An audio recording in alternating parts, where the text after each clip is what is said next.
আমি অভাবের জন্য চুরি করছি চাচা। কিন্তু চাচা আমি কোনোদিন কারোর ঘর থেকে কোনো দামি কিছু নিইনি, কোনোদিন নেই নাই। আমি শুধু যেটুকু লাগে ক্ষুধা মেটানোর জন্য সেইটুকু চুরি করছি। আমার বাচ্চাটারে আর আমার জামাইটারে একটু মুখে খাবার দেওয়ার জন্য আমি চুরি করছি চাচা।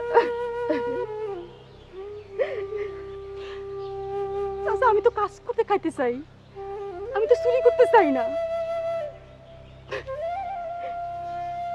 কিন্তু এই গ্রামের মানুষ আমার শান্তিতে কাজ করতে দেয় না। আমার শুধু লুট্টা পুট্টা খাইতে চাই, শুধু লুট্টা পুট্টা খাইতে চাই।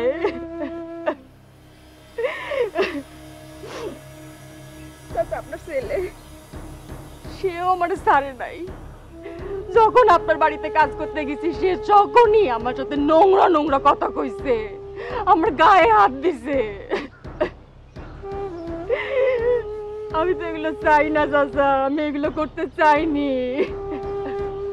আমি বাধ্য হয়েছি চাচা, অভাবের জন্য আমি বাধ্য হয়েছি। আপনার ছেলে এখনো আমার পিছে লাগিয়ে আছে, এখনো লাগিয়ে আছে। আপনি জিজ্ঞেস করেন তারে, জিজ্ঞেস করেন। মা এই কথাগুলি তো তুমি আমারে কখনোই বলো নাই। আমি যদি তোমাদের সুখে দুঃখে তোমাদের পাশে না দাঁড়াইতে পারি তাহলে আমি কিসের ছেলে? শোনো, জয়তুন চুরি করে অন্যায় করছে, কিন্তু সে চুরি করছে অভাব অনটনের জ্বালায়, পেটের জ্বালায়। তাই তারে আমি কোনো শাস্তি দিতে চাই না।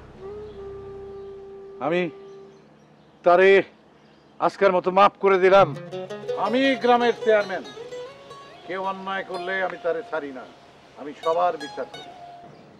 কাজে আমি মনে করি আমার ছেলে যে অন্যায় করেছে, তোমাদের প্রত্যেকের সাথে যে অবিচার করছে, তার জন্য তাকেও আমি শাস্তি দিতে চাই।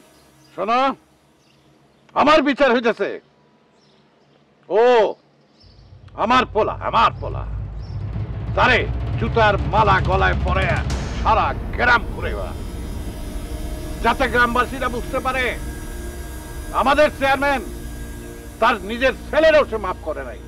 অন্যায় যেই করুক সে যেন মাফ না পায়। মা কাছে আসো, মা, মা কাছে আসো।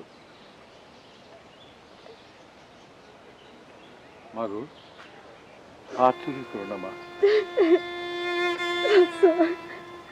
আমি তোমাদের জন্য একটা কাজ ঠিক করছি।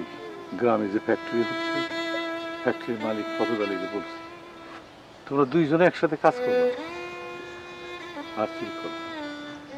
আমরা কাজ করব। হ্যাঁ, কাজ করবা তোমরা। আমরা